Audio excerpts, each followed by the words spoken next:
आज हम बनाएंगे 100 ग्राम देसी घी में आइस क्यूब डाल के एकदम लाजवाब रेसिपी।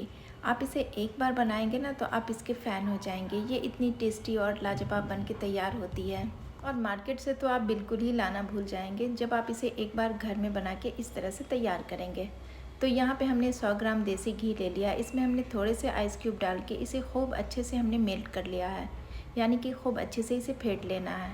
तो अब यहाँ पे हमने इसे खूब अच्छे से फेंट लिया। ये देखिए बिल्कुल मक्खन की तरह ये सॉफ्ट हो गया है।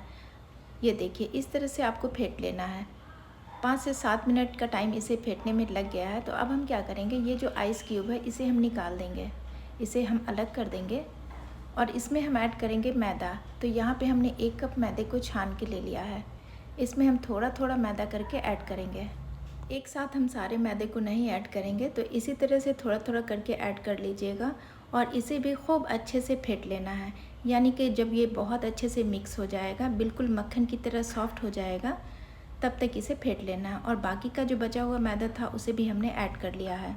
और इसी के साथ हम इसमें डालेंगे 1 चम्मच बेसन। बेसन को भी यहाँ पे हमने छान के ले लिया है। अब हम सारी चीज़ों को खूब अच्छे से मिक्स करेंगे। तो इसे मिक्स करने के लिए 5 से 7 मिनट का टाइम आपको और लग जाएगा। तो ये देखिए हमने इसे खूब अच्छे से मिक्स कर लिया है। अब हम इसमें डालेंगे दूध। तो यहाँ पे दूध आप कोई सा भी ऐड कर सकते हैं, कच्चा या उबला हुआ, जो भी आपके पास अवेलेबल हो उसे डाल लीजिएगा। तो हमने यहाँ पे इस कप से 1 कप दूध ऐड किया, यानी कि ये 250 ml के करीब है। और दूध ऐड करने के बाद आप इसे कम से कम 10 मिनट के लिए इसी तरह से फेंट लीजिएगा, ताकि इसमें कोई भी लम्स वगैरह ना रहे। आप चाहें तो इसे विस्कर से भी फेंट सकते हैं, लेकिन ये हाथ से बहुत अच्छे से मिक्स हो जाता है। तो इसी तरह से मेरी तरह हाथ से भी आप मिक्स कर सकते हैं। अब हम इसमें डालेंगे इस कप से 2 कप पानी। जिस कप से हमने 1 कप दूध डाला है ना, उसी कप से हम 2 कप पानी भी ऐड करेंगे और इसे भी मिक्स कर लेंगे। और पानी डालने के बाद हमने इस तरह से विस्कर से इसे मिक्स कर लिया है, क्योंकि बैटर को हमने पहले ही हाथ से बहुत ही बढ़िया से स्मूथ कर लिया है। तो बस इसी तरह से आपको सारी चीज़ों के माप का ध्यान रखना है। और ये देखिए इस तरह से ये जो बैटर है बन के तैयार हो गया है। बैटर की कंसिस्टेंसी बिल्कुल इसी तरह का रखिएगा, बिल्कुल पानी की तरह। ये देखिए। तो चलिए अब हम बैटर को छान लेते हैं। तो एक बोल के ऊपर हमने छन्नी डाल के इस तरह से बैटर को छान लिया है। छानने से क्या होगा कि इसके अंदर जो भी गुठलियाँ वगैरह रह गई है वो निकल जाएगी। इस रेसिपी के लिए बैटर बिल्कुल फाइन होना चाहिए, इसमें कोई भी गुठलियाँ वगैरह नहीं होनी चाहिए। तो अब हमने इसे छान लिया और ये जो कचरा रह गया है इसे हम अलग कर देंगे।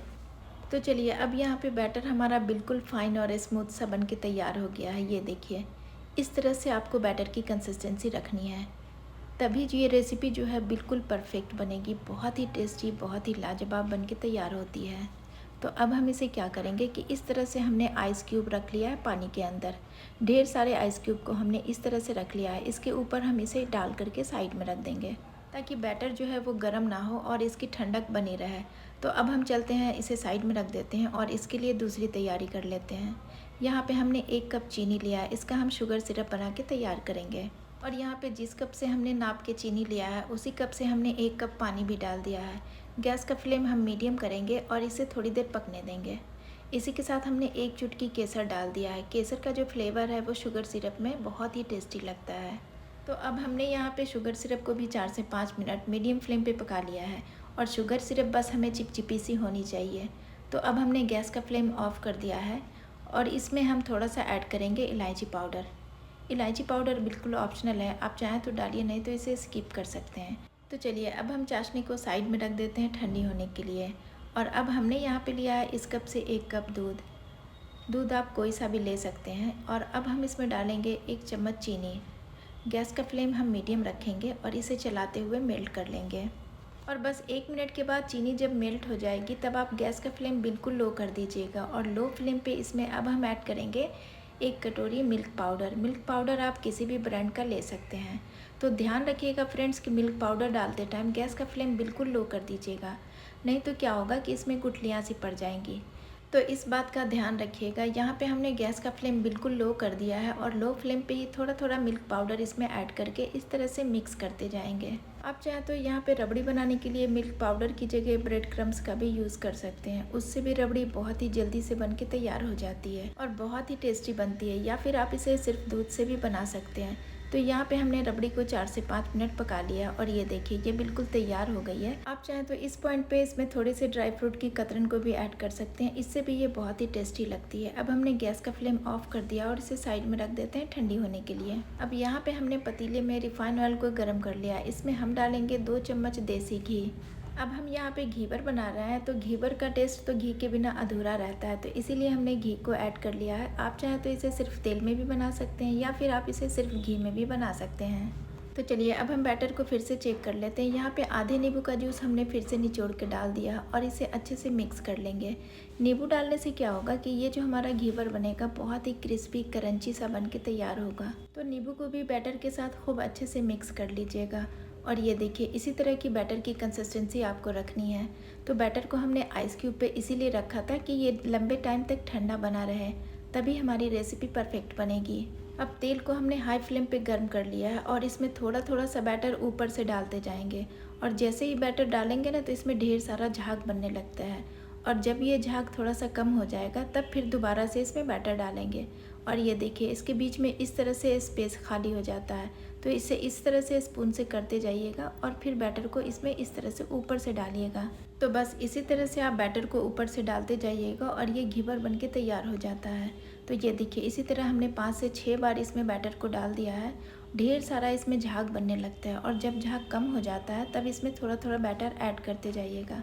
तो बस ध्यान रखना है कि गैस का फ्लेम बिल्कुल हाई रखिएगा, तभी ये परफेक्ट बन के तैयार होगा। और बैटर को डालते टाइम हाथ को ऊपर रखिएगा, नहीं तो हाथ जल सकता है, तो इस बात का ध्यान रखिएगा। और ये देखिए 5 से 6 बार डालने के बाद ये बिल्कुल घेवर की शेप में बन के तैयार हो गया है। अब हम क्या करेंगे, एक चाकू को लेकर के इस तरह से इसके किनारे को हम अलग करेंगे। और जब आप इसके किनारे को चाकू से अलग करेंगे ना तो ये घूमने लगता है। ये देखिए इस तरह से ये घूमने लगता है, तेल में तैरने लगता है।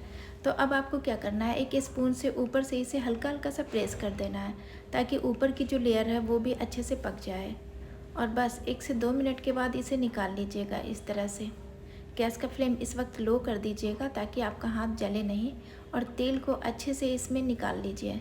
तो इसी तरह से घीवर को किसी स्पून या फोक की हेल्प से निकाल लीजिएगा। इसका एक्स्ट्रा ऑयल पतीली में निकलने दीजिएगा, फिर इसे किसी स्टैंड के ऊपर इस तरह से निकाल लीजिएगा। और ये देखिए बहुत ही क्रिस्पी क्रंची, बहुत ही टेस्टी ये घीवर बन के तैयार हो गया है। आपको देखने से ही लग रहा होगा। तो चलिए अब हम इसी तरह से दूसरा बना के दिखाते हैं। यहाँ पे तेल ठंडा हो गया था, तो फिर से हमने गैस के फ्लेम को हाई करके तेल को बिल्कुल गर्म कर लिया है, और इसमें थोड़ा थोड़ा सा बैटर हम डालते जाएंगे। ये देखिए इसी तरह से ऊपर से बैटर को डालिएगा ताकि इसके बीच में होल बनता जाए, और फिर इसे किसी स्पून या इस तरह की स्टिक से इसमें बीच में होल कर लीजिएगा। फ्रेंड्स, घीवर बनाने के लिए इसी तरह की पतीली का यूज़ कीजिएगा। अगर आपके पास इस तरह की पतीली ना हो तो आप चाय बनाने वाली जो सॉस पैन होती है ना, उसका भी यूज़ कर सकते हैं, उसमें भी बिल्कुल परफेक्ट बन के तैयार होती है। और अगर आप घीवर बनाने के लिए कढ़ाई का यूज़ करते हैं तो उसमें घीवर बन सकता है, लेकिन उसकी लेयर्स जो है वो पतली सी बन के तैयार होगी। इस तरह की मोटी और खस्ता लेयर नहीं बनेगी। और इस तरह की पतीली या फिर सॉस पैन में आप इसे बनाएंगे तो दोनों साइड से ये परफेक्ट बनेगा, यानी कि इसकी जो ऊपर और नीचे की परत है वो बिल्कुल जालीदार और खस्ता बन के तैयार होगी। तो इसी तरह से हमने दूसरे घीवर को भी बना के तैयार कर लिया, और जब ये तैयार हो गया तो ये देखिए इस तरह से स्पून से इसे ऊपर से हल्का हल्का सा प्रेस करना है, ताकि इसके ऊपर की जो लेयर है वो बिल्कुल जालीदार और खस्ता बने, और ऊपर से दोनों साइड से ये इक्वल सिक जाए। तो ये लीजिए ये दूसरा भी बन के तैयार हो गया है। अब हम इसे निकाल लेते हैं। तो इसे निकालने के लिए आप किसी स्पून या फोक या इस तरह की स्टिक का यूज़ भी कर सकते हैं।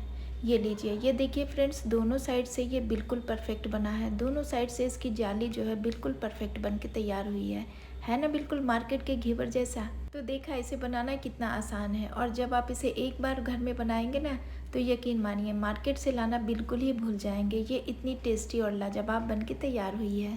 तो चलिए अब हम इसके ऊपर शुगर सिरप जो हमने बना के तैयार किया था उसे इस तरह से पोर कर देंगे। आप किसी जाली या स्टैंड के ऊपर इसी तरह से डाल के इसे पोर कीजिएगा, ताकि इसका एक्स्ट्रा जो शुगर सिरप है वो नीचे चला जाए। और फिर हमने जो रबड़ी बना के तैयार किया था ना, और ये भी बिल्कुल ठंडी हो गई है, तो इसे भी हम घीवर के ऊपर इस तरह से अप्लाई कर देंगे। और जब आप इसे रबड़ी के साथ इस तरह से सर्व करेंगे तो यकीन मानिए बहुत ही टेस्टी लगती है। बच्चे और बड़े सब इसके फ़ैन हो जाएंगे। अब हम इसके ऊपर थोड़े से बारीक कटे हुए पिस्ते और बादाम की कतरन से इसे गार्निश कर लेंगे। अगर आपको ड्राई फ्रूट का टेस्ट नहीं पसंद है तो आप इसे स्किप भी कर सकते हैं। बिना ड्राई फ्रूट और बिना रबड़ी के भी ये बहुत ही ज़्यादा टेस्टी लगता है। अब हमने इसके ऊपर थोड़े से चांदी के वर्क से इसे गार्निश कर लिया है। ये बिल्कुल ऑप्शनल है, जैसा आपको पसंद हो वैसे इसे गार्निश कर सकते हैं, या फिर आप इसे सिर्फ चाशनी और ड्राई फ्रूट डाल के भी सर्व कर सकते हैं। ये बहुत ही ज़्यादा टेस्टी लगता है। तो जैसा आपको पसंद हो उस तरह से इसे सर्व कीजिए। बहुत ही ज़्यादा टेस्टी है, बहुत ही ज़्यादा टेम्पटिंग है। तो देखा आपने इसे बनाना कितना आसान है। तो इसी तरह से हमने सारे घीवर को बना के तैयार कर लिया है। जिस तरह से आपको पसंद हो आप इसे बनाइए और अपनी फैमिली के साथ इंजॉय कीजिए। तो फ्रेंड्स, कैसी लगी आज की ये टेम्पटिंग और टेस्टी सी रेसिपी आप मुझे कमेंट करके ज़रूर से बताइएगा। और वीडियो पसंद आए तो लाइक कर दीजिएगा, फ्रेंड्स और फैमिली में शेयर कीजिएगा और चैनल को सब्सक्राइब करना प्लीज़ मत भूलिएगा। फिर मिलती हूँ एक और नई और आसान सी रेसिपी के साथ। तब तक के लिए अपना ढेर सारा ख्याल रखें। अल्लाह हाफिज़।